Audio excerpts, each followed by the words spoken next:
আল্লামা মামুনুল হক, ওনার সাথে আজকে ফিজিক্যালি আমার প্রথম দেখা।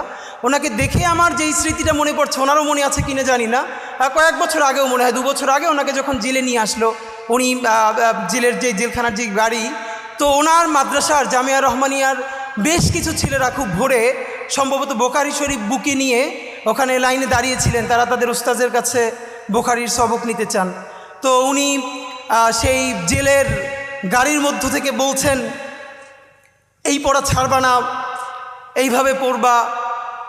আমি ভাবি আসলে এই যে মাদ্রাসার শিক্ষা, মাদ্রাসার শিক্ষক ছাত্র জুলুম, এ নিয়ে তো প্রচুর কথা বলি, কিন্তু সত্য কথা এই পরিবেশটা আসলে বোঝা যায় মানে রুহানিয়াত এমন জিনিস, মানুষ নিজের চেয়ে নিজের উস্তাদকে ভালোবাসতে পারে। এটা মনে হয় সম্ভবত খুব কাছ থেকে না বুঝলে আসলে না চিনলে মানুষ বুঝবে না।